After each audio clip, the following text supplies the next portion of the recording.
नमस्कार साथियों, तो फिर से एक नई वीडियो में आपका स्वागत है। और आज हम आपको कराने वाले हैं पर्यावरण प्रदूषण पर निबंध, जो कि आपकी परीक्षाओं के लिए काफी ज्यादा महत्वपूर्ण है और ये आपसे आपकी परीक्षाओं में पूछा ही जाता है।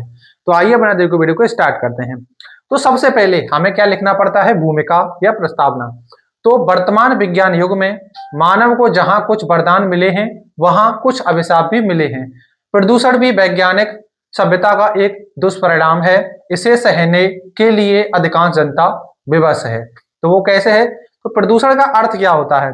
तो प्रदूषण का अर्थ है प्रकृति के संतुलन में दोष उत्पन्न कर होना, ना शुद्ध वायु मिलना, ना शुद्ध जल मिलना, ना शुद्ध खाद्यान्न मिलना तथा ना शांत वातावरण मिलना।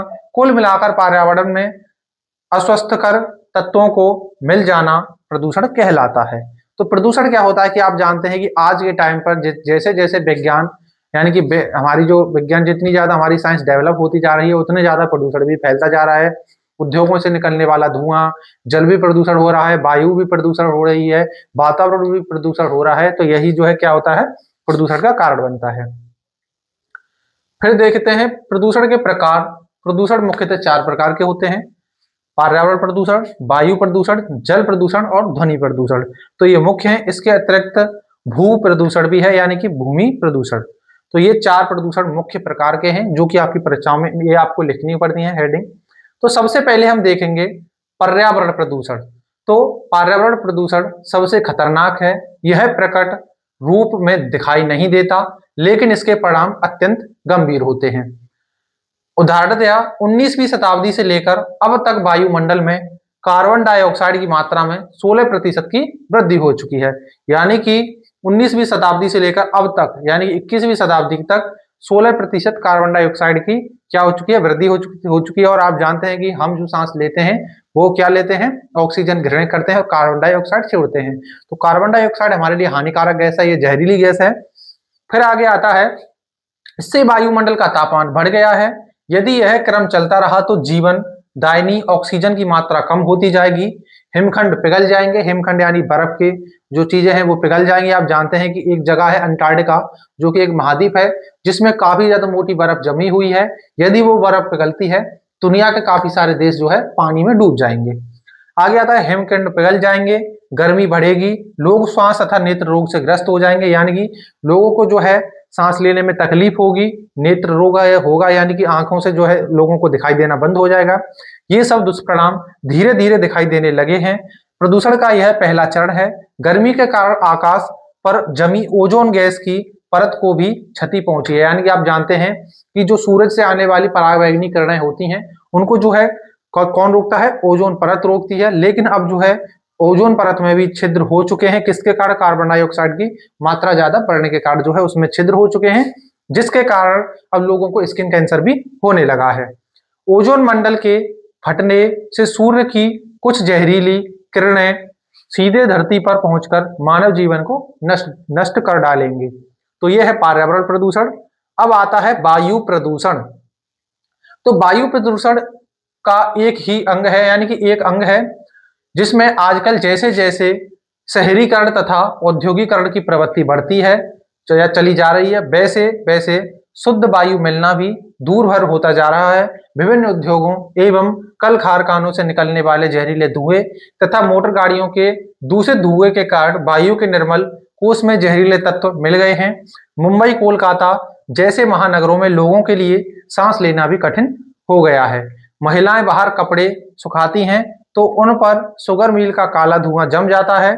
ये कण जब श्वास के साथ फेफड़ों में पहुंचते होंगे तो क्या ना कर डालते होंगे।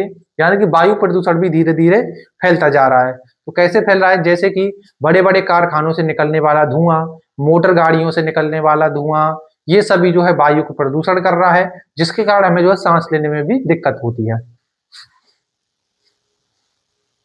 अब आता है जल प्रदूषण, वेरी इंपॉर्टेंट है। तो जल प्रदूषण का यानी कि जल जो है, जल प्रदूषण का एक मुख्य कारण औद्योगिकरण है, जिसमें कल कारखानों का दूषित जल एक ऐसी समस्या है जिसका कोई समाधान नहीं हो सका है। उससे धरती में विसर्जित करो तो धरती प्रदूषित होती है, बाहर छोड़ो तो नदी नदी नहीं बल्कि नदी, तालाब, नहर तथा अन्य जल स्रोत दूषित होते हैं।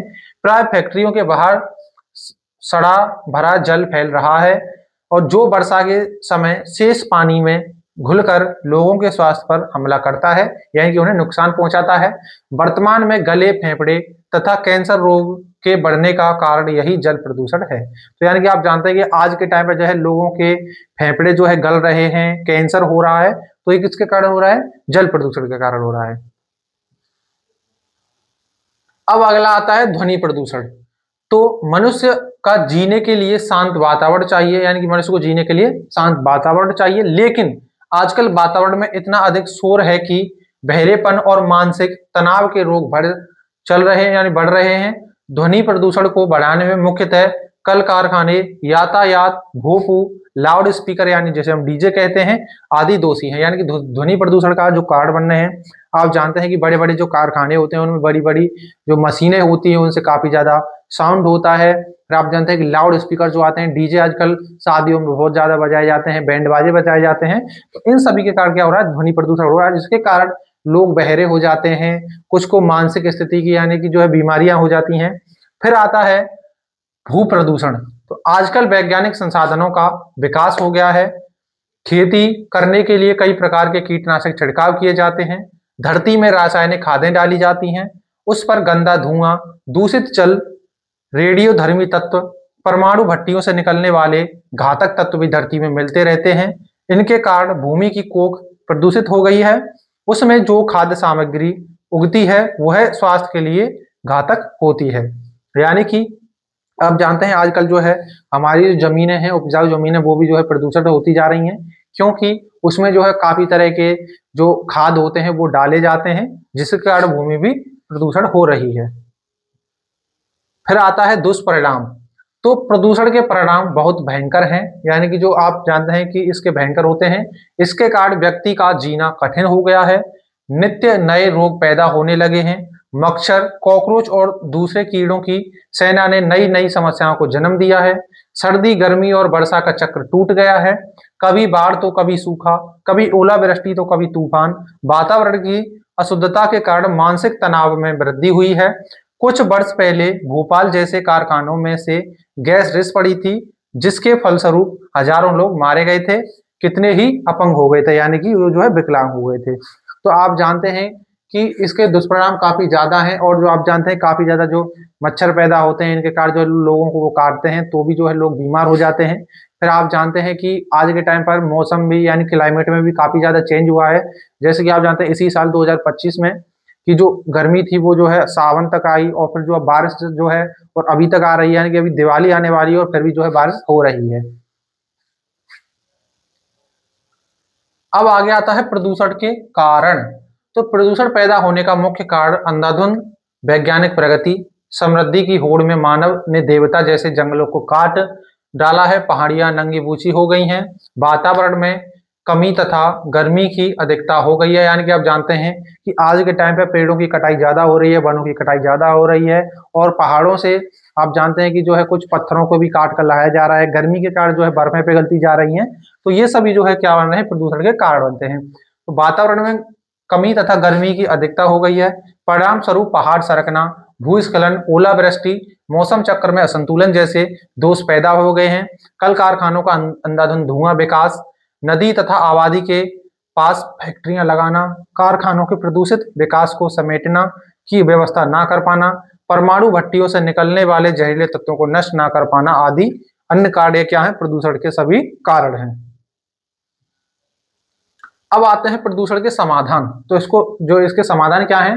तो सब तरह के प्रदूषण से बचने के लिए आवश्यक है कि सभी विकास योजनाएं सुविचारित तथा सुनियोजित हों, आवासीय, बस्ती तथा नगरों में घने पेड़ लगाए जाएं, हरियाली की मात्रा बढ़ाई जाए, राष्ट्रीय वन संपदा का तेजी से विकास किया जाए, कारखाने आबादी से दूर रहें और प्रदूषण को रोकने के लिए कठोर नियम बने, तभी यह धरती सुखमयी बन सकेगी। यानी कि इसके समाधान क्या है कि हमें जो है ज्यादा से ज्यादा पेड़ लगाने चाहिए, और जो बड़े बड़े उद्योग कारखाने बनाए जाते हैं वो जो है जहां पर बस्तियां होती हैं या लोग रहते हैं उनसे दूर बनाए जाएं, ताकि लोग भी सुरक्षित रह सकें।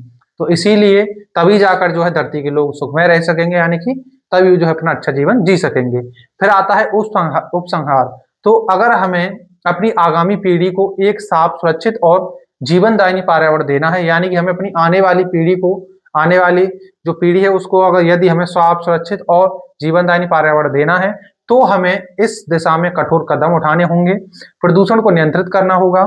हमारे देश के साथ साथ पूरे विश्व के लिए अत्यंत महत्वपूर्ण है ताकि पूरी पृथ्वी पर जीवन का संरक्षण सुनिश्चित किया जा सके। तो ये था प्रदूषण पर निबंध, जो कि आपकी परीक्षाओं में काफी ज्यादा इंपॉर्टेंट है। और अब ये निबंध आपका यहीं समाप्त होता है। अगर आप इस प्रकार इसको लिखते हैं तो आपको पूरे नंबर मिलेंगे। तो मिलते हैं अगली वीडियो में, तब तक के लिए जय हिंद, वंदे मातरम। और चैनल को जरूर सब्सक्राइब कर लेना और वीडियो को लाइक जरूर कर देना।